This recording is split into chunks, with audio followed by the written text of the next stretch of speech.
Brazilian superstar তারকা Neymar junior তার lakh crore fan আসলো তার জন্য অপেক্ষা করতেছে কবে সে ফিরবে মাঠে। সে কিন্তু বর্তমানে ইনজুরি মুক্ত, টোটালি ইনজুরি মুক্ত বলা যায়। সে এখন মোটামুটি সুস্থ আছে, তবে এখনই তার দল এবং ক্লাব আসলে তাকে নিয়ে ঝুঁকি নিতে চাচ্ছে না যে মাঠে এখনই নামিয়ে দেয়। তাকে আসলে মাঠের জন্য যে ফিটনেস, সেই ফিটনেস টেস্টের জন্য অপেক্ষা করতে হইতেছে। সে গত 1 বছর আগে এই অক্টোবর মাসেই সে চলে গেছে ইনজুরির কারণে মাঠের বাইরে। এখন সেই অক্টোবর মাসে আবার সে মাঠে ফিরে আসার জন্য অপেক্ষা করতেছে তার লক্ষ কোটি ফ্যান ফলোয়ার, যারা আসলে তাকে মাঠে বরণ করে নেওয়ার জন্য দীর্ঘদিন যাবৎ অপেক্ষা করতেছে।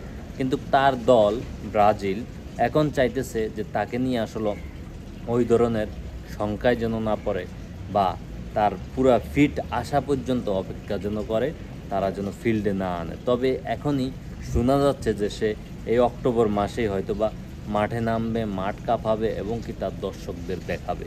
সেই প্রত্যাশায় আসলে বসে আছি অনেক দর্শক।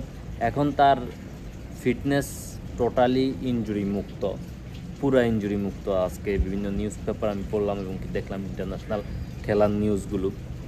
এখন তার যে মাঠে পারফরমেন্সের যে আসলে ফিটনেস দরকার মাঠে খেলার জন্য, অনুশীলন করার জন্য, ওই ফিটনেসের অপেক্ষায় আছে। ওই ফিটনেস টেস্টটা হলেই তাকে হয়তো বা অক্টোবরেই অনুশীলনের জন্য মাঠে দেখতে পারে তার ফ্যান ফলোয়াররা।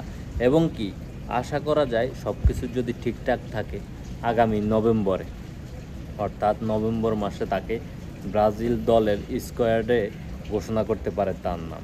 তার জন্য অপেক্ষা করতেছি দীর্ঘদিন যাবৎ, যারা আসলে ব্রাজিল ফ্যান ফলোয়ার, তার একটু পায়ের জাদু দেখার জন্য। সো তার জন্য শুভকামনা, সে খুব শীঘ্রই ফিরে আসুক মাঠে, সেই প্রত্যাশা।